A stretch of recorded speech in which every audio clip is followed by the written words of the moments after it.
DNA मित्रों, आज हम सबसे पहले जेन ज़ी को बदनाम करने वाली सोच का डीएनए टेस्ट करेंगे। ये सोच देश में कुछ भी करने के लिए जेन ज़ी को हथियार बना रही है। जेन ज़ी के नाम को देश में कहीं भी कुछ भी करने का सर्टिफिकेट मान रही है। ये बात आज हमें क्यों कहनी पड़ रही है, इसे समझने के लिए आपको मैं सबसे पहले एक वीडियो दिखाना चाहता हूं। ये वीडियो आप देखिए।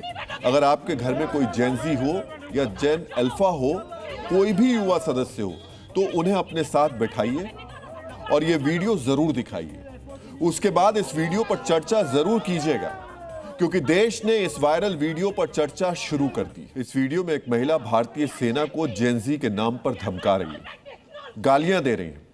वो महिला आर्मी के जवानों की तरफ रौब दिखाते हुए कह रही है, हम जेन ज़ी हैं। इस नॉनसेंस को टॉलरेट नहीं करेंगे। वो महिला जाम में फंसे कुछ लोगों को अपने साथ आंदोलन करने के लिए उकसा रही। किसके खिलाफ? सेना के खिलाफ। वो ये बताना चाह रही है कि इंडियन आर्मी कश्मीर के लोगों के साथ जैसा सलूक कर रही है, वैसा ही सलूक देश के दूसरे हिस्सों से आने वाले लोगों के साथ कर रही है।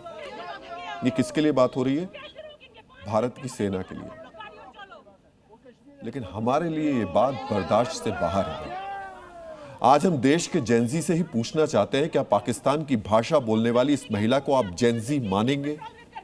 क्या जेन ज़ी को ऐसे लोग कबूल हैं जो देश की रक्षा करने वालों को ही नॉनसेंस कहें? क्या जेन ज़ी के नाम पर अब कुछ भी चलेगा? किसी को भी गाली दे दो, किसी को भी धमका दो। आज आपको भी तय करना पड़ेगा कि जेन ज़ी कौन है, वर्दी पहनने वाले या सेना को गाली देने वाले, जेन ज़ी बनकर जेन ज़ी को ही बदनाम करने वाले या देश का मान सम्मान बढ़ाने वाले। अब पूरा मामला समझिए।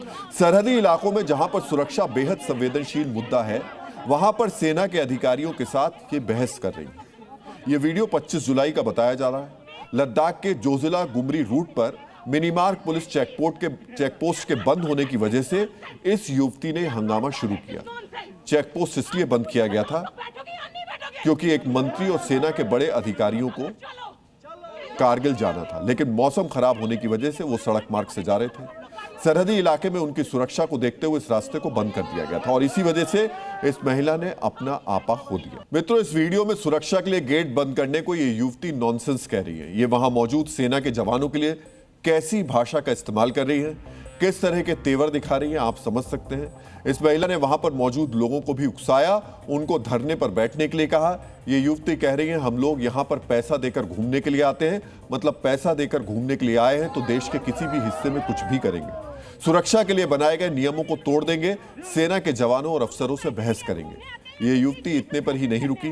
ये स्थानीय लोगों से कह रही है, भारतीय सेना कश्मीरियों के साथ ऐसा करती है, अब बाहर के टूरिस्टों के साथ भी कर रही है। ये भाषा बर्दाश्त नहीं हो सकती भाई। ये बातें तो पाकिस्तानी करते हैं। वो बैठ करके पूरा प्रोपोगंडा चलाते हैं भारत के खिलाफ कि देखिए कश्मीरियों के साथ भारत के लोग कैसा अलग तरीके का अलगाव वाला बर्ताव करते हैं। ये तो अलगाववादी कहते थे कि देखिए हमारे साथ में कैसा बर्ताव किया जाता है, हमारे साथ अलग से बर्ताव किया जाता है। ये बात हमारे देश का कोई आदमी कैसे कह सकता है? मतलब ये सीधे सेना पर आरोप है कि कश्मीरियों को परेशान किया जा रहा है।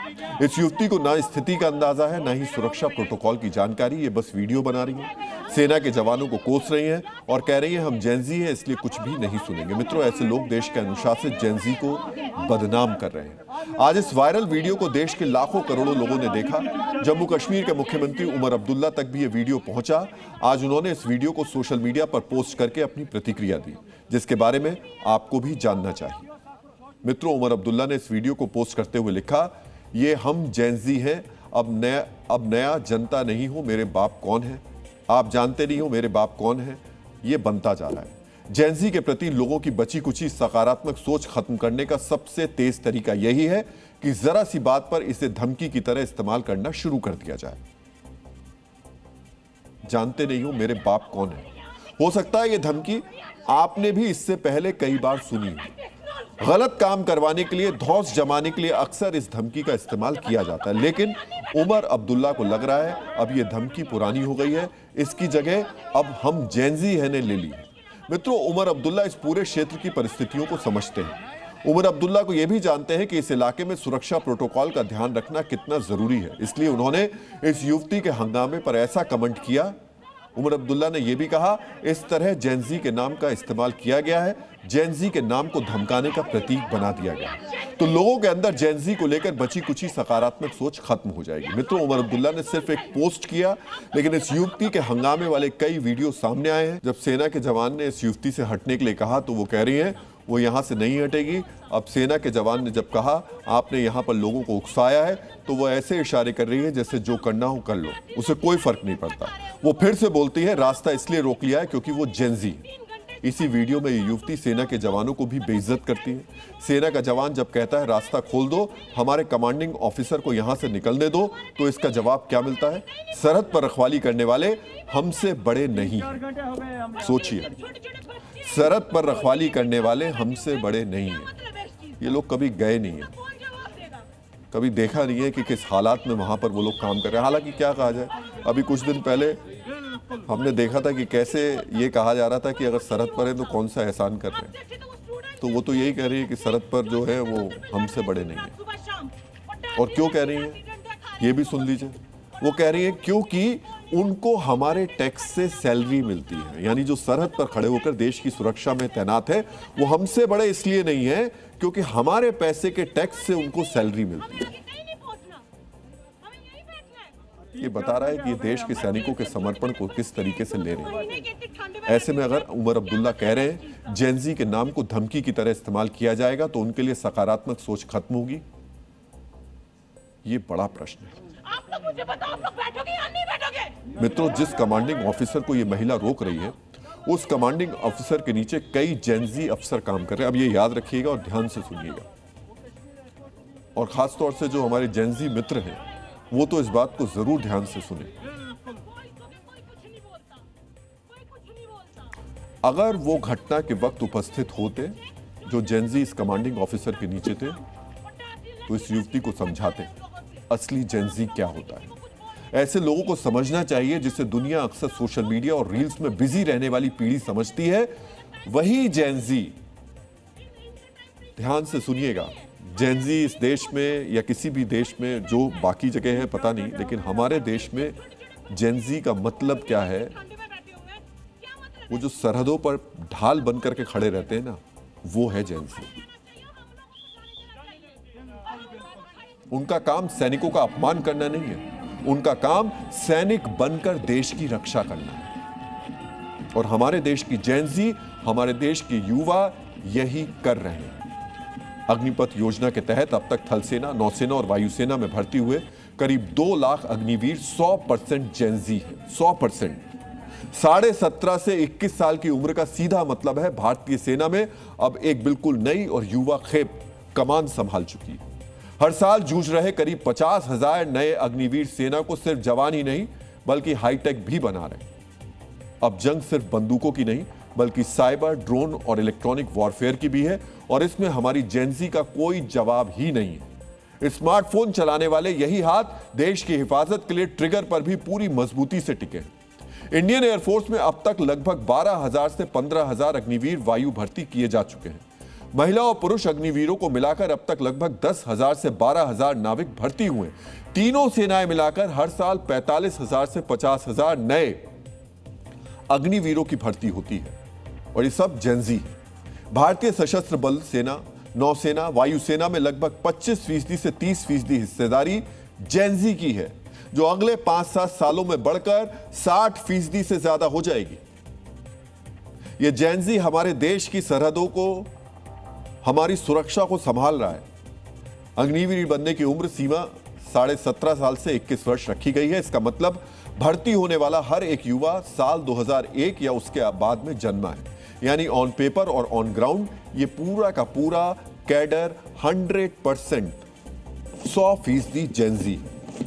आज की जेनजी पारंपरिक करियर के दायरों से बाहर निकलकर हाईटेक, सस्टेनेबल और डिजिटल सेक्टर्स में अपनी नई पहचान बना रही है। एक तरफ जहां यह पीढ़ी एआई प्रॉम्प्टिंग, साइबर सिक्योरिटी और एथिकल हैकिंग जैसे एआई और डेटा साइंस के एडवांस फील्ड्स में आगे बढ़ रही है, वहीं दूसरी तरफ डिफेंस टेक्नोलॉजी में स्पेस टेक, ड्रोन मैन्युफैक्चरिंग और रोबोटिक्स स्टार्टअप्स के जरिए देश की सुरक्षा तकनीक को नए आयाम दे रही है।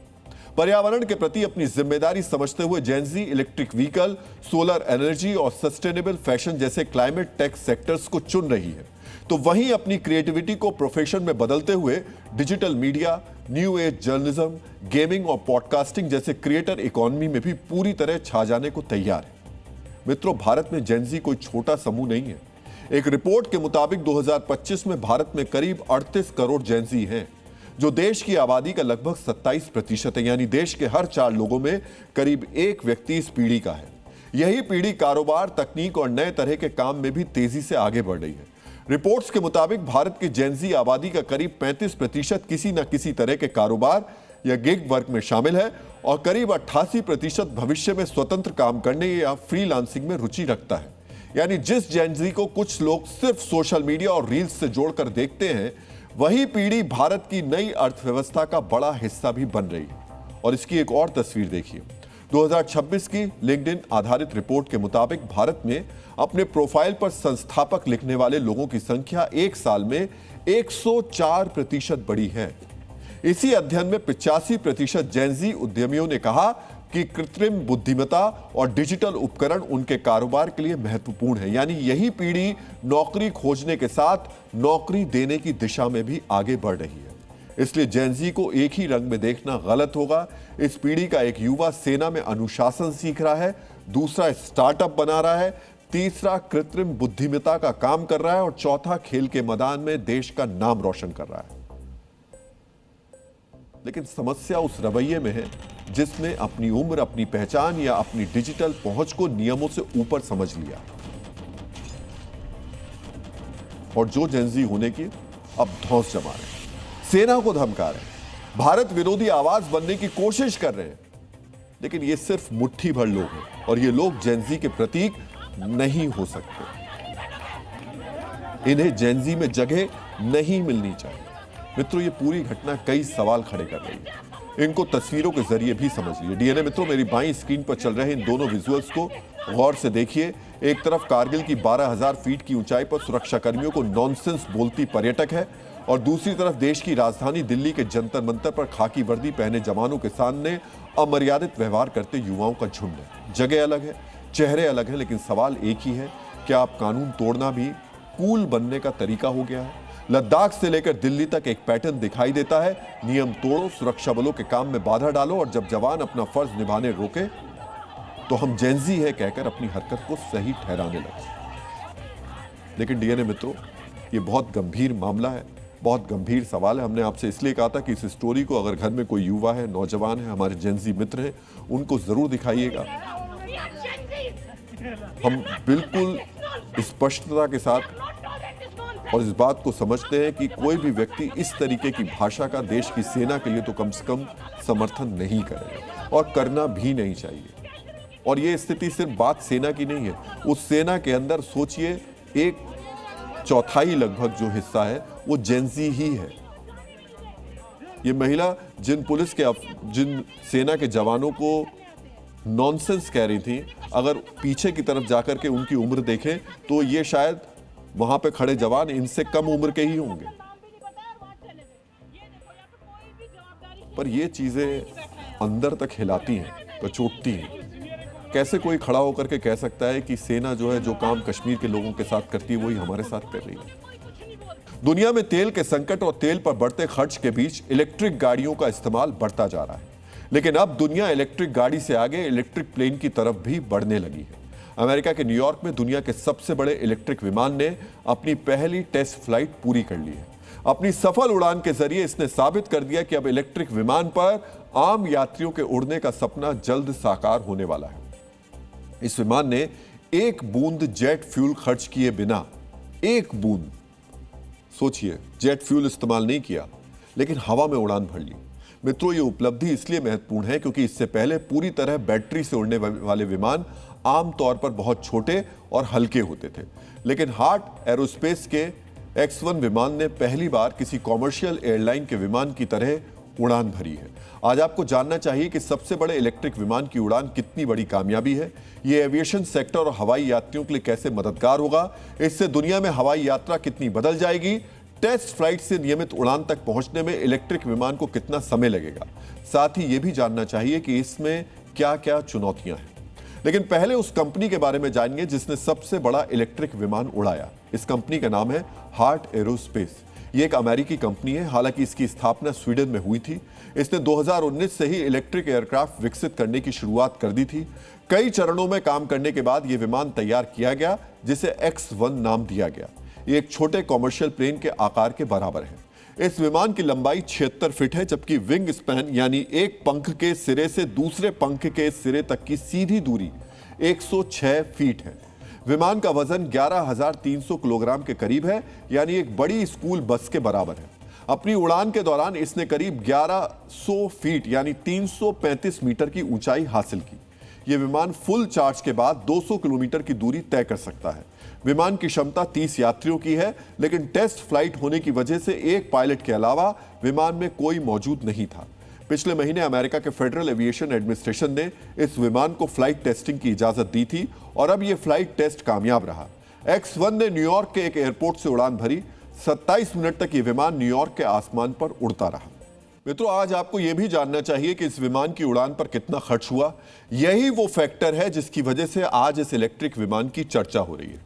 इसी कारण से यह इलेक्ट्रिक प्लेन मौजूदा विमानों से अलग है। इस विमान को उड़ाने पर सिर्फ $5 का खर्चा आया, यानी करीब 480 रुपए की बिजली के खर्च पर इस विमान की बैटरी चार्ज कर दी गई।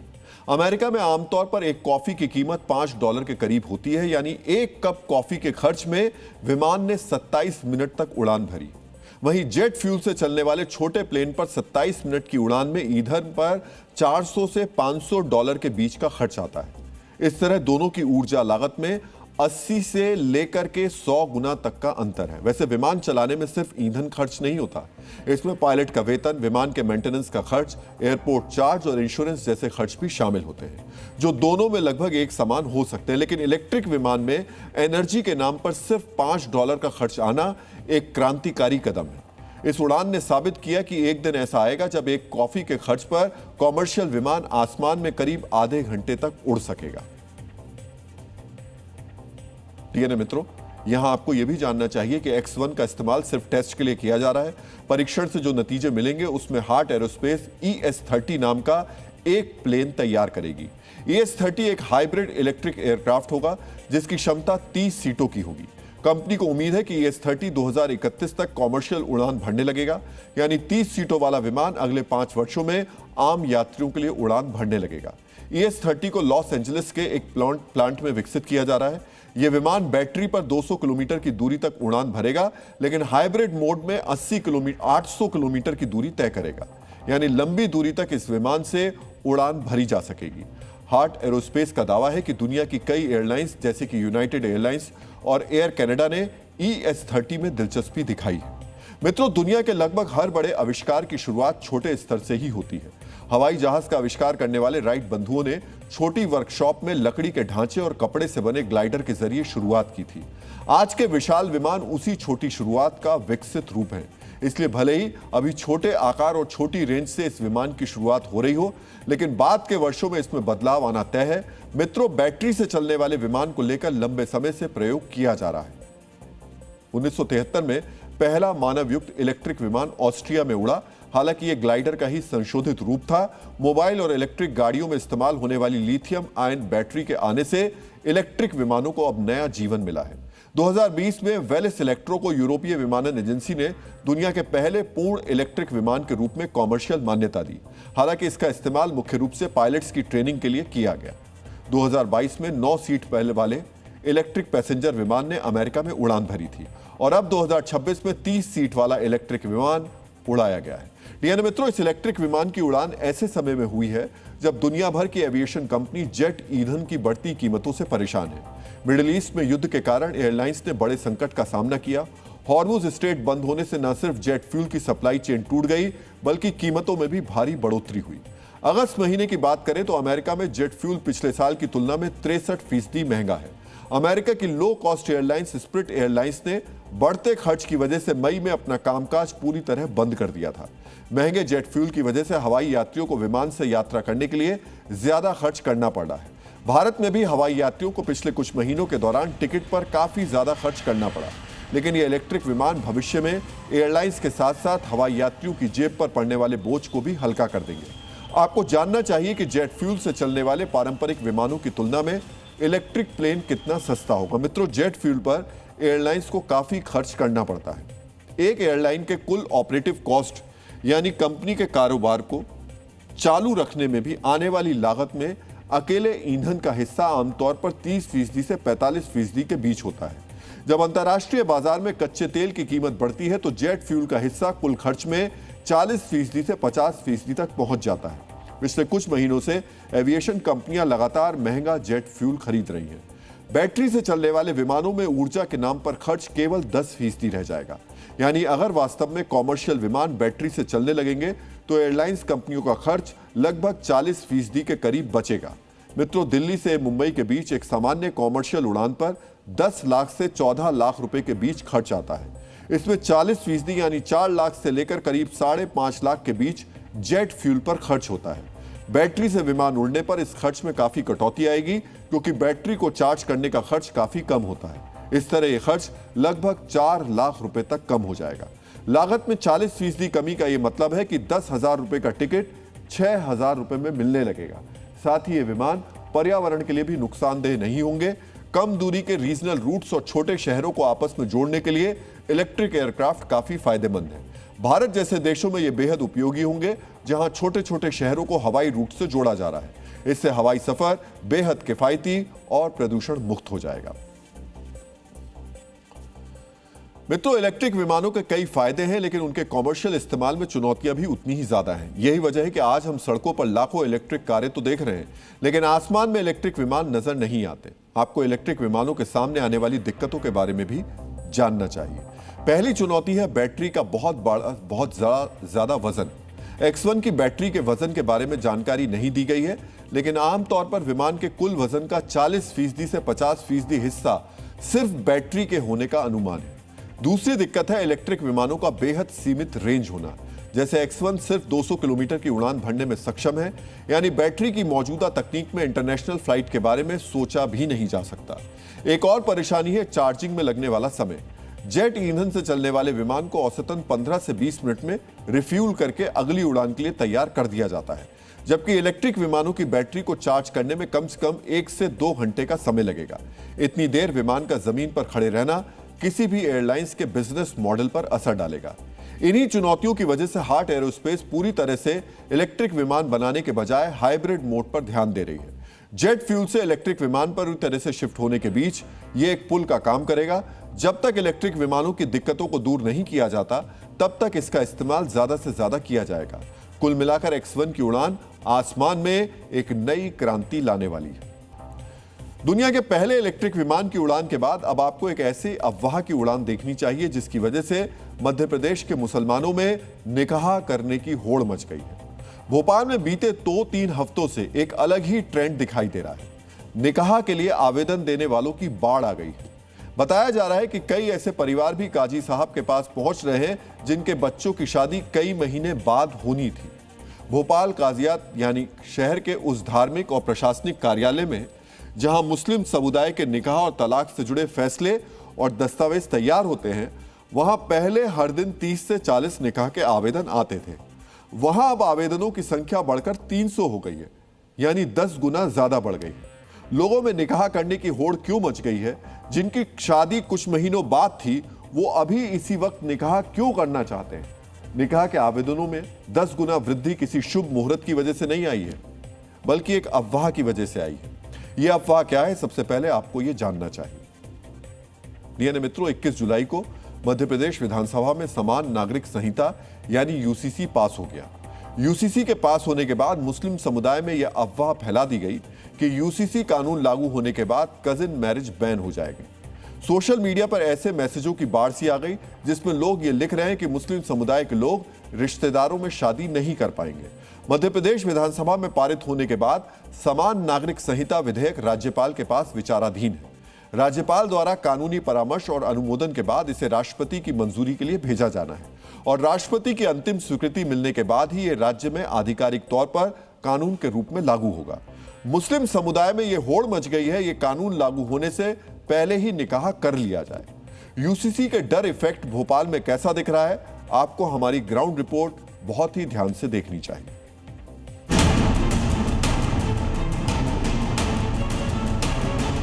अफवाहें फैलाई गई है कि चचेरे ममेरे बहन भाई जो होते हैं वो आपस में शादी नहीं कर सकेंगे। उसके बाद एक दिन में जहां 30-40 रजिस्ट्रेशन निकाह के लिए करवाने के लिए आते थे, वही संख्या बढ़कर करीब 200 से 300 के लगभग हो गई है। किस तरह से यहाँ पर निकाह के लिए लोग रजिस्ट्रेशन करवाने पहुँच रहे हैं?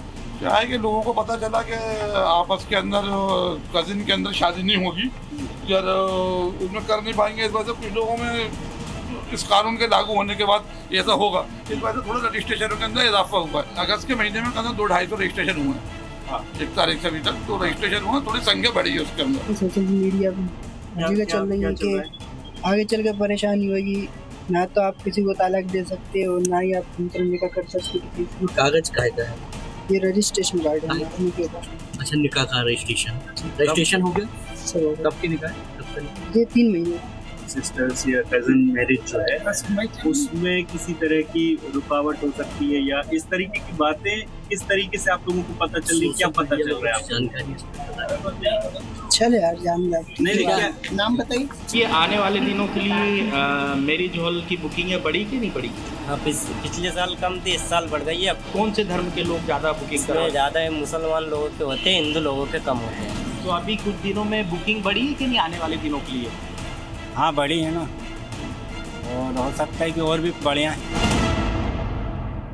सोशल मीडिया की जानकारी को सच मानकर लोग जल्द से जल्द निकाह पढ़ने के लिए लाइन में तो लग गए, लेकिन इनमें से किसी ने भी यूसीसी के ड्राफ्ट में कजिन मैरिज को लेकर लिखे गए नियमों को पढ़ने की जहमत नहीं उठाई।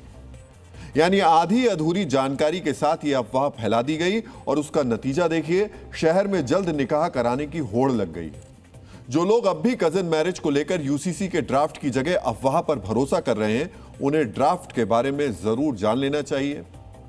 और हमारे ये जो हम आज जानकारी दे रहे हैं, इस वीडियो को सेव करके बाकी लोगों तक सर्कुलेट करना चाहिए, बजाय इसके कि वो जो सोशल मीडिया पर अफवाह सर्कुलेट कर रहे हैं, ये जानकारी वाला वीडियो सर्कुलेट करना चाहिए और लोगों को सही जानकारी पहुंचानी चाहिए। इस बिल की धारा 4(4) कहती है कि दोनों पक्षों के बीच नातेदारी रिश्तेदारी नहीं होनी चाहिए। इसी लाइन को शेयर करके यह अफवाह फैला दी गई कि यूसीसी लागू हो जाने के बाद कजिन मैरिज बैन हो जाएगा, लेकिन इसी लाइन के नीचे जो लिखा है आपको वो बहुत ध्यान से देखना चाहिए। अब जो नीचे लिखा है उसको भी मैं पढ़ के बता रहा हूं, और मैं फिर कह रहा हूं इस वीडियो को खासतौर से भोपाल में तो जरूर सर्कुलेट किया जाए, क्योंकि वहां अफवाहें फैलाई जा रही हैं। इसी धारा में यह भी लिखा गया है, यदि विवाह के दोनों पक्षों अर्थात लड़के या लड़की में से किसी के भी धर्म या परंपरा में इस प्रकार के प्रतिबंधित नातेदारी की शादी विवाह पहले से ही मान्यता प्राप्त हो तो आगे भी मान्यता प्राप्त रहेगी। यानी किसी धर्म में अगर नातेदारी में शादी विवाह पहले से उसमें मान्यता है तो वो वैसे ही जारी रहेगी। यह अफवाह इतनी ज्यादा फैलाई गई है कि अब भोपाल में वक्फ बोर्ड से लेकर शहर काजी तक को आगे आकर लोगों को समझाना पड़ रहा है। इसी कानून की सेक्शन 4(4) आपके विवाह को नहीं रोक रही है। तो ये बात सही है कि उसमें ये कहा है कि नज़दीकी रिश्तेदारियों में विवाह प्रतिबंधित रहेंगे, लेकिन आगे उसका अगला पैरा आप पढ़ेंगे तो बहुत ही स्पष्ट है कि ऐसे धर्म, ऐसे जाति के लोग जिनमें पहले से ही कोई परंपरा है इस प्रकार के विवाह करने की, उनमें रोक नहीं रहेगी। और भी आगे एक्सप्लेन किया है, जिस समाज में कजिन मैरिज का रिवाज है उन्हें नहीं छेड़ा जाएगा, उन्हें ऐसा करने दिया जाएगा। तो ये बाद में वजाहत हम लोगों के सामने आई है, तो उस एतबार से हम अपील कर रहे हैं लोगों से कि लोग पैनिक ना हो और लोग अपने वक्त पर अपना निकाह वगैरह करें। डीएनए मित्रों, जब भी कोई बड़ा नीतिगत बदलाव होता है तो समाज में यूट्यूबर्स और इन्फ्लुएंसर्स का एक बड़ा तबका एक्टिव हो जाता है, जो भड़काऊ थंबनेल और सनसनीखेज वीडियोस बनाकर व्यूज बटोरना चाहता है। भोपाल में भी कुछ ऐसा ही हुआ और एक सामान्य प्रशासनिक प्रक्रिया को एक भय के माहौल में बदल दिया गया। डीएनए मित्रों, अफवाह वाला यह वायरस सिर्फ भोपाल ही नहीं बल्कि पूरे देश में फैल चुका है। इसलिए जरूरी है कभी भी व्हाट्सएप और इंस्टाग्राम पर फॉरवर्ड होने वाले 30 सेकंड के वीडियो को कानून ना माने। कहीं यूजीसी के खौफ यूसीसी के खौफ में नए रिश्ते जोड़ने की होड़ लगी हुई है, तो कहीं स्वार्थ के चलते आत्मीय संबंधों की हत्या की जा रही है। मित्रों, अब जिस खबर का हम विश्लेषण करने जा रहे हैं उसे बहुत ध्यान से सुनिए और समझिएगा, क्योंकि ये खबर जितनी दर्दनाक है उससे कहीं ज्यादा खौफनाक है। केरलम में सिर्फ 13 साल की एक बच्ची ने अपने नाना की हत्या करवा दी। इस हत्या में उस 13 साल की लड़की का 17 साल का बॉयफ्रेंड और उसके 2 साथी शामिल थे, और ये तीनों भी नाबालिग हैं। सोचिए, जिस उम्र में कोई बच्ची अपने नाना नानी की सबसे प्यारी होती है, उसी उम्र में एक बच्ची ने अपने नाना की हत्या की साजिश रच दी। मित्रों, हम लगातार रिश्तों से जुड़ी ऐसी खबरें दिखा रहे हैं। हमारा उद्देश्य सिर्फ समाज का ये क्रूर और विभत्स चेहरा दिखाना नहीं है, बल्कि हम खबरें इसलिए दिखा रहे हैं क्योंकि जो हो रहा है वैसे हमारे संस्कार नहीं है। हमें ठहर कर इसे देखने और समझने की जरूरत है, ताकि समाज में कोड़ की तरह फैल रही इस बीमारी को रोका जा सके। मित्रों, देश को राष्ट्रगान देने वाले जनगण मन के रचयिता रविन्द्रनाथ टैगोर का मानना था, पिता अपनी बेटी में अपना भविष्य देखता है, लेकिन नाना अपनी नातिन में अपने बीते हुए बचपन को दोबारा जीता है।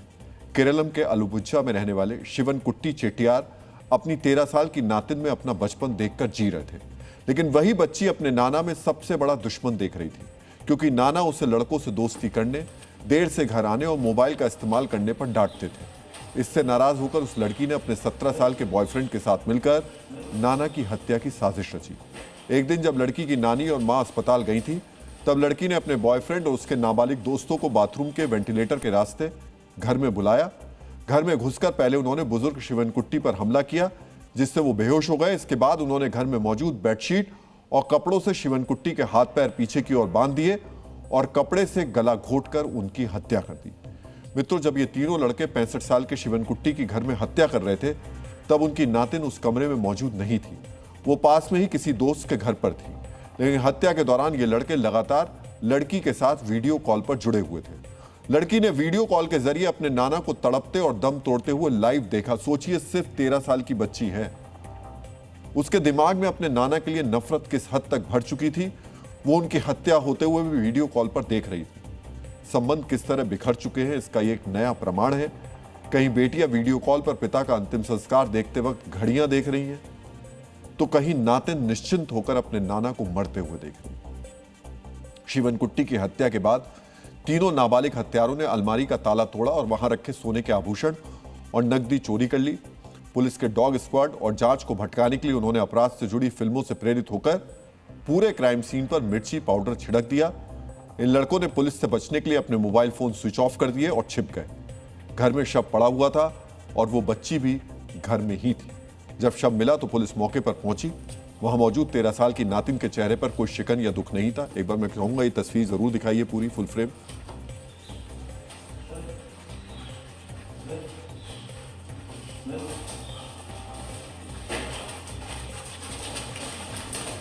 तो जैसा मैं कह रहा था कि उस बच्ची के चेहरे पर कोई शिकन नहीं थी, बल्कि वो बार बार पुलिस से जिद कर रही थी कि उसे स्कूल में परीक्षा देने जाना है। खून से सने घर में लड़की का ऐसा असामान्य और शांत व्यवहार देखकर महिला सर्कल इंस्पेक्टर को गहरा शक हुआ। इसके बाद सख्ती से पूछताछ की गई तो लड़की ने अपना जुर्म कबूल कर लिया। लड़की के कबूलनामे के बाद अलपुझा में पुलिस ने तुरंत कार्रवाई की और कोल्लम के परवूर रेलवे स्टेशन से भागने की फिराक में खड़े तीनों नाबालिग लड़कों को पकड़ लिया। पुलिस ने उनके पास से चोरी किया गया सोना और दूसरा सामान बरामद कर लिया। लड़की और उसके हत्यारे दोस्त को कहना है कि चोरी के पैसों से वो लड़की के लिए आईफोन और उसके बॉयफ्रेंड के लिए बाइक खरीदने वाले थे। मित्रों, सोचिए, सिर्फ 13 साल की बच्ची, उसका 17 साल का बॉयफ्रेंड और उसके 16-17 साल के दोस्त, इन्होंने कितनी खौफनाक और दर्दनाक घटना को अंजाम दिया। लेकिन यह घटना जितनी शिवनकुट्टी के परिवार के लिए दर्दनाक है, उससे कहीं ज्यादा समाज की चिंता बढ़ाने वाली है। यह सिर्फ एक रिश्ते का कत्ल नहीं है, यह समाज के लिए चेतावनी है, क्योंकि हमारी संस्कृति में नाना नानी को बच्चों के जीवन में विशेष स्थान दिया गया है। माता पिता बच्चों को पालते हैं, लेकिन नाना नानी उनके साथ अपने अनुभव, संस्कार और जीवन की सीख साझा करते हैं। जब एक नाना अपनी नातिन का हाथ थामकर उसे कहानियां सुनाता है, तो वो सिर्फ समय नहीं बिता रहा होता है, बल्कि अपने जीवन के अनुभवों और संस्कारों का एक हिस्सा उस मासूम के मन में उतार रहा होता है। लेकिन शिवनकुट्टी की नातिन के मन में अपने नाना के लिए स्नेह की जगह नफरत इतनी गहरी हो गई कि वही रिश्ता हत्या की साजिश तक पहुंच गया। यानी मित्रों, रिश्तों की हत्या की इस खबर को दिखाने का मकसद समाज में नकारात्मकता फैलाना नहीं है, बल्कि आपको सजग करना है। यह बताना है कि बच्चे किस तरह अपनों से दूर जा रहे हैं, कैसे संबंध बिगड़ते जा रहे हैं।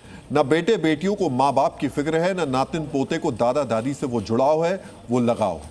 आप अपने दौर को याद कीजिए और आज के दौर को देखिए, एक बड़ा फर्क आपको दिख रहा होगा और आप में से कई लोग इस फर्क को महसूस भी कर रहे होंगे। ऐसा क्यों हो रहा है? इसकी दो वजह हैं। पहली वजह यह कि जब हम अपने माता पिता से सीधे बात नहीं करेंगे, उन्हें वृद्धाश्रम में छोड़ आएंगे, तो हमारे बच्चे क्या सीखेंगे। और दूसरी बड़ी वजह यह कि हम अपने बच्चों से भी संवाद नहीं करते, उन्हें समय नहीं देते, क्या अच्छा है क्या बुरा है वो नहीं बताते। बच्चे और गार्जियन के बीच संवादहीनता बहुत ज्यादा बड़ी है। अपने समय के लिए बच्चों के हाथों में मोबाइल भी हमने ही थमाया है। Journal of the American medical association और निम्हंस की शोध बताते हैं कि मोबाइल के कारण 60% से अधिक परिवारों में आपसी बातचीत और संवाद की जो क्वालिटी है उसमें भारी गिरावट आई है। महानगरों में रहने वाले दोनों कामकाजी माता पिता अपने बच्चों के साथ दिन भर में मुश्किल से 30 से 45 मिनट का ही सीधा और गुणवत्तापूर्ण यानी क्वालिटी समय बिताते हैं।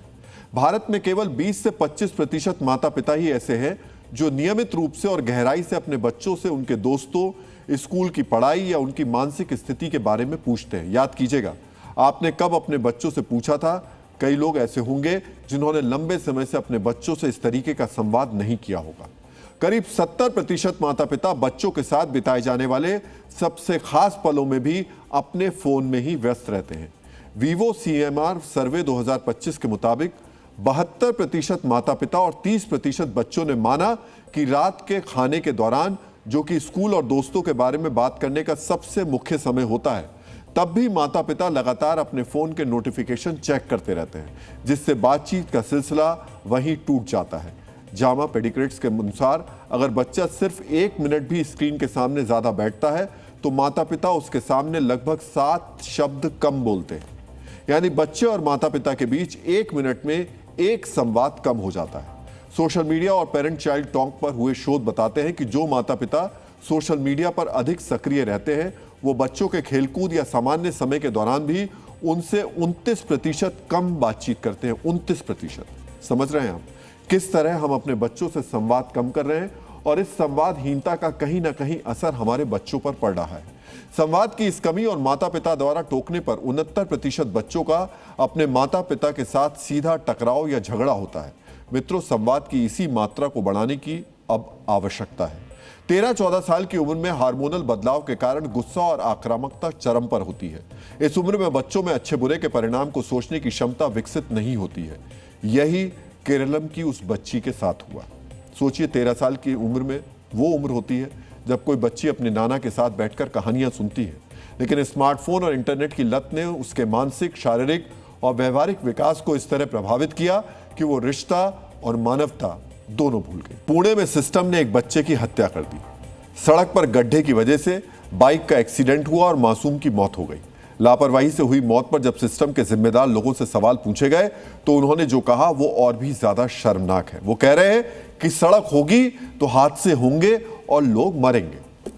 सोचिए, आपके हमारे टैक्स से सड़कें बन रही हैं और उसी सड़क पर आपके हमारे बच्चे हादसे में अगर जान गंवा रहे हैं तो जो जिम्मेदार हैं वो पल्ला झाड़ रहे हैं और कह रहे हैं सड़क होगी तो हादसे होंगे, और इससे उन्हें कोई फर्क नहीं पड़ता। लेकिन उस परिवार को फर्क पड़ता है जिसका बच्चा छिन जाता है, जिसके अपने इस तरह से चले जाते हैं। पुणे में खराब सड़क और गड्ढे के कारण हुए हादसे में 10 साल के ऋषभ की मौत हो गई। हादसा बालेवेड़ी महालुंगे इलाके में हुआ। संदीप पटोले अपने बेटे ऋषभ और बेटी के साथ बाइक पर जा रहे थे। इसी दौरान सड़क पर मौजूद गड्ढे के कारण बाइक दूसरी गाड़ी से टकरा गई। बैलेंस बिगड़ा और बाइक सड़क पर गिर गई। इतने में पीछे से आ रहे तेज रफ्तार ट्रक ने ऋषभ को कुचल दिया। दिल दहला देने वाले इस हादसे ने एक परिवार का दीपक बुझा दिया। यह हादसा कैसे हुआ, इसे समझने के लिए सीसीटीवी फुटेज को एक बार हम लोग न्यूज़ वॉल पर देख लेते हैं। और एक बार देख लीजिए, यह हादसा है कैसे ये बाइक पर जो व्यक्ति अपने 10 साल के बेटे और बेटी को लेकर जा रहा था, उसकी बाइक एक गाड़ी से टकराती है और उसके बाद में एक बहुत तेज़ रफ्तार जो ट्रक है वो आता है और जो बच्चा नीचे गिरा था उसके ऊपर वो चढ़ जाता है। ये देखिए, ये टकराया और ये बच्चा उस गाड़ी के नीचे आ गया। सोचिए उस पिता पर क्या गुजरी होगी जिन्होंने हादसे के बाद खून से लथपथ अपने 10 साल के बेटे को गोद में उठाया होगा। क्या गुजरी होगी उन पर जब डॉक्टरों ने बताया होगा कि आपके दिल का टुकड़ा अब नहीं रहा। क्यों नहीं रहा? क्योंकि सिस्टम की लापरवाही से सड़क पर गड्ढा हो गया था। पीडब्ल्यूडी और सड़क विभाग के किसी इंजीनियर, किसी अधिकारी को यह फुर्सत ही नहीं रही होगी कि मॉनसून के मौसम में सड़क की मरम्मत करा दी जाए। जानते हैं यह हादसा तब हुआ जब एक दिन पहले ही महाराष्ट्र के डिप्टी सीएम एकनाथ शिंदे ने राज्य की सभी सड़कों को गड्ढा मुक्त करने के आदेश दिए थे। और दूसरी बात, ये सब हमारी भी लापरवाही है, सिस्टम की है तो है, थोड़ा ध्यान दीजिए और याद कीजिए। ये सिस्टम में बैठे हुए लोग इन गड्ढों को इतना मामूली क्यों मानते हैं? क्योंकि हम भी मानते हैं, आप भी मानते हैं, और इसमें बुरा नहीं मानना चाहिए जो मैं आपसे कह रहा हूं। कई बार तो गड्ढों की खबर दिखाने पर आप तुरंत रिमोट से खबर भी बदल देते हैं। क्या दिखा रहे हैं? गड्ढों की खबर दिखा रहे हैं। गड्ढों की खबर को खबर है, आम बात है। हमारी सड़क पर देखिए, मोहल्ले में निकलिए, गड्ढे ही गड्ढे हैं। हम तो इधर से बच के निकल जाते हैं, उधर से बच के निकल जाते हैं। गड्ढे भी कोई खबर दिखाने वाली बात है? और यही जो सोच होती है, मानसिकता होती है ना, वो इन अफसरों को और सिस्टम को पनपने देती है, और इसका खामियाजा 10 साल के बच्चों को भुगतना पड़ता है अपनी जान गंवा करके। सोचिए सिस्टम कैसे काम करता है। यह प्रोटोकॉल है कि बारिश से पहले सड़कों की मरम्मत होती है, लेकिन सिस्टम अपनी सुस्ती वाली धुन में मस्त है। यह सुस्ती तब टूटती है जब 10 साल के मासूम की जान जाती है। इस आपराधिक सुस्ती का भी अपने संवेदनहीन और लज्जाहीन बयानों से बचाव करने वाले इसी सिस्टम में मौजूद है। आज आपको स्थानीय विधायक शंकर मंडेकर को जरूर सुनना चाहिए। विधायक ने जो कहा उसका एक एक शब्द ध्यान से सुनिएगा। रास्ता खराब है, रास्ते पर कीचड़ है, रास्ता खराब है, मानता हूँ। अब रोड है तो एक्सीडेंट होता है, ऐसा हो जाता है, लेकिन नहीं होना चाहिए था।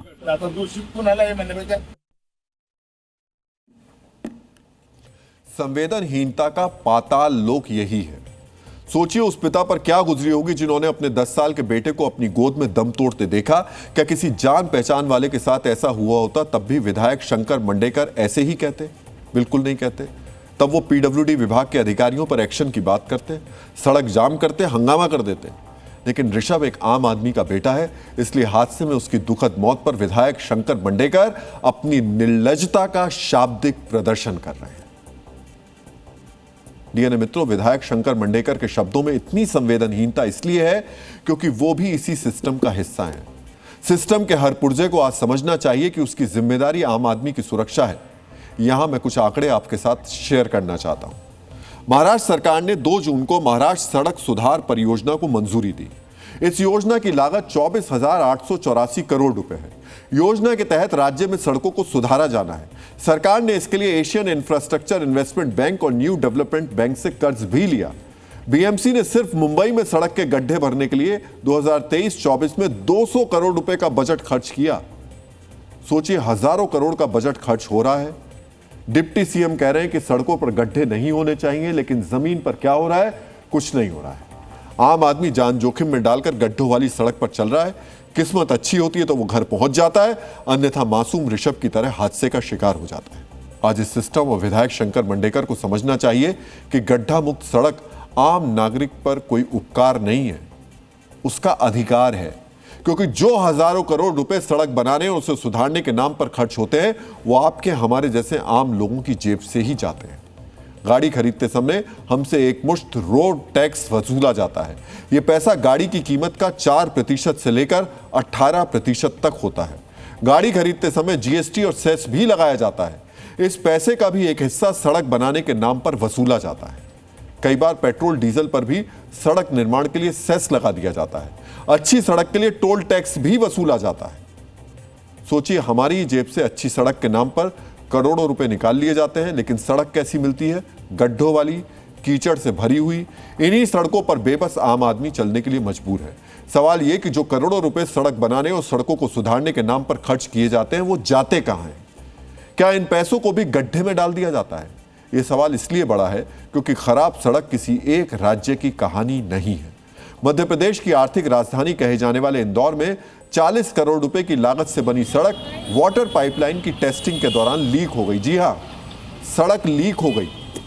सोचिए, पेपर लीक के बाद अब सड़कें भी लीक हो रही हैं। पानी की पाइपलाइन की टेस्टिंग के दौरान सड़क धंस गई और पानी बहने लगा। यह भी पेपर लीक की तरह ही भ्रष्टाचार है, और इसलिए हमने इसका नाम दिया है सड़क लीक। जो सड़क पाइपलाइन की टेस्टिंग के दौरान धंस गई, उसका निर्माण इंदौर स्मार्ट सिटी प्रोजेक्ट के तहत किया गया था। सड़क के नीचे पानी, सीवर और दूसरी यूटिलिटी लाइंस का नेटवर्क भी तैयार किया गया। ऐसे में पाइपलाइन की टेस्टिंग के दौरान सड़क के धंसने से कंस्ट्रक्शन क्वालिटी पर सवाल उठ रहे हैं। समझा जा सकता है कि 40 करोड़ रुपए खर्च कर कैसी सड़क बनाई गई होगी जो पहली ही टेस्टिंग में धंस गई। गड्ढे वाली खराब सड़कों के कारण लंबा जाम भी लगता है। ये जाम भी हमें परेशान करता है। आप में से कई लोग ये सोचकर नई गाड़ी खरीदे होंगे कि बस या मेट्रो में धक्के खाने के बजाय अपनी गाड़ी में फर्राटा भरते हुए ऑफिस जाएंगे, लेकिन शहर के ट्रैफिक का हाल ऐसा है कि आपकी कार साइकिल से भी अब धीमी चलती है। रश आवर यानी सुबह और शाम के व्यस्त समय पर गाड़ियों की रफ्तार को लेकर एक रिपोर्ट सामने आई है जो बताती है कि इस समय भारत के शहरों की रफ्तार कैसे थम सी जाती है। रिपोर्ट में पाया गया है कि दिल्ली में जहां दिन के बाकी समय में सड़क पर गाड़ियों की औसत रफ्तार 46 किलोमीटर प्रति घंटा होती है, वहीं पीक आवर में यह घटकर 19 किलोमीटर प्रति घंटा हो जाती है। हैदराबाद और मुंबई में जहां आमतौर पर रफ्तार 40 किलोमीटर प्रति घंटा होती है, वहीं पीक आवर में यह घटकर 15 किलोमीटर प्रति घंटा हो जाती है। बेंगलुरु में जहां आमतौर पर स्पीड 38 किलोमीटर प्रति घंटा होती है, वहीं दफ्तर आने जाने के समय पर यह सिर्फ 13 किलोमीटर प्रति घंटा रह जाती है। महानगरों में कोलकाता का हाल सबसे बुरा है। यहां आमतौर पर गाड़ियों की रफ्तार 29 किलोमीटर प्रति घंटा होती है, लेकिन पीक आवर में यह घटकर 11 किलोमीटर प्रति घंटा ही रह जाती है। डीएनए में अब आज का संदेश। आजकल रिश्ते भी ओटीपी जैसे हो गए हैं। एक बार उपयोग कीजिए, फिर वो बताते हैं दिस कोड हैज एक्सपायर्ड।